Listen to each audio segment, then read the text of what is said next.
سید کائنات صلی اللہ علیہ وسلم کی تشریف آوری میں اہل ایمان خوشیاں مناتے ہیں، اور یہ سلسلہ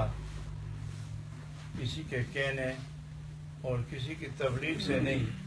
بلکہ ان کے ایمان کے اندر یہ چیز راسخ ہو چکی ہے۔ اور جب موقع آئے تو کوئی انسان بلائے، جیسے نماز کا وقت ہو اور لوگ چپ بیٹھے رہیں، لیکن کوئی مؤذن اذان کہہ دے تو فوراً ذہن میں نماز کی تصویر آتی ہے اور لوگ تیار ہو کر نماز کی ادائیگی کے لیے مشغول ہو جاتے ہیں۔ اسی طرح میلاد مبارک کی خوشیوں کے لیے کوئی بھی آدمی آواز دے تو پہلے سے روح کے اندر جو خوشی موجود ہوتی ہے اس کے اندر ایک تڑپ پیدا ہوتی ہے، اس کے اندر ایک جلوہ نمائی کی قوت ہوتی ہے، اور وہ انگڑائی لیتے ہوئے انسان کھڑا ہو جاتا ہے۔ حضرات گرامی، یہ چھوٹے چھوٹے پروگرام ہر ملک کے اندر ہوتے ہیں، گھروں میں ہونے شروع ہو گئے ہیں،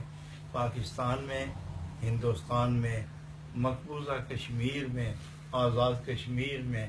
اور یورپ میں، اور سب سے زیادہ یورپ کی دنیا میں انگلستان میں۔ ہر گھر کے اندر میلاد شروع ہو رہا ہے، ہر بزرگ خاتون، ہر بزرگ مرد، جوان، چھوٹے اور بڑے، مختصر، طویل یا قلیل، وہ میلاد کی محفلیں سجاتے ہیں اور اس میں اپنے ایمان کی روشنی کو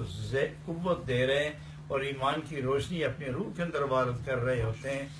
ہر گھر میں چراغاں کا سلسلہ شروع ہو گیا، ہر دل میں ذکر مصطفیٰ کا ایک سکہ بیٹھ گیا ہے،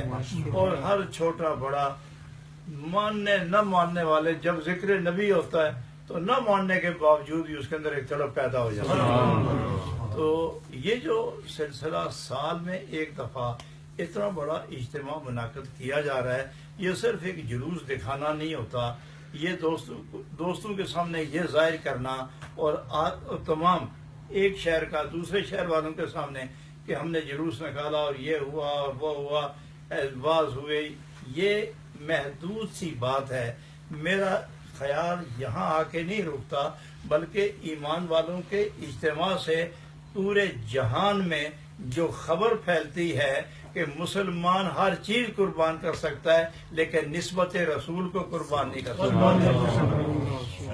مسلمان جہاں بھی ہوگا وہ نبی کا غلام ہو کر رہے گا، مسلمان جہاں بھی ہوتا ہے اس کا قرآن نصب العین ہے اور نبی اس کی منزل ہے۔ قرآن اس کا نصب العین ہے، نبی اس کی منزل ہے، اور اس منزل کو حاصل کرنے کے لیے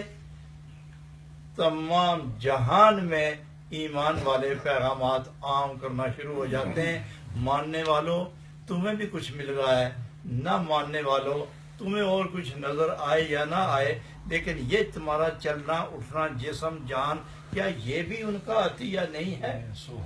کیا یہ ان کا وسیلہ نہیں ہے؟ کیا آپ ان کے سبب سے دنیا میں نہیں آئے؟ لہٰذا اس اتنی خیرات کو تو تسلیم کر لو، لہٰذا اس اعلان کو عام کرنے اور ہر قوم، ہر فرد، ہر ذہن اور ہر روح اور ہر دل تک یہ آواز پہنچانا چاہتے ہیں کہ کائنات کے اندر اول بھی مصطفیٰ کریم ہے اور انتہا پر بھی مصطفیٰ کریم ہے، لہٰذا انہی کے دامن میں پناہ لینی چاہیے سب لوگوں کو۔ یہ ایک عظیم دعوت ہے، عورتیں دعوت دے رہی ہیں، مرد دعوت دے رہے ہیں، عورتیں ساری تقریر نہیں کرتے، نہ سارے مرد تقریر کرتے ہیں، لیکن جب سڑک پہ چلتے ہوتے ہو تو گویا تبلیغ جاری ہو جاتی ہے۔ تو فرشتہ آپ کی رفتار کو دیکھتا ہے، آپ کے اٹھتے قدم گنتا ہے، آپ کی نگاہیں دیکھتا ہے، آپ کی زبان سے نکلتے ہوئے جملے لکھتا ہے کہ تو اگرچہ واز تو نہیں کر رہا، تقریر نہیں کر رہا، لیکن تیرا یہ عمل اپنے نبی کی تعریف پر قربان ہو رہا ہے۔ اس لیے تمام اہل ایمان، علماء کرام اور صوفیاء کرام اور تمام ہماری بہنیں،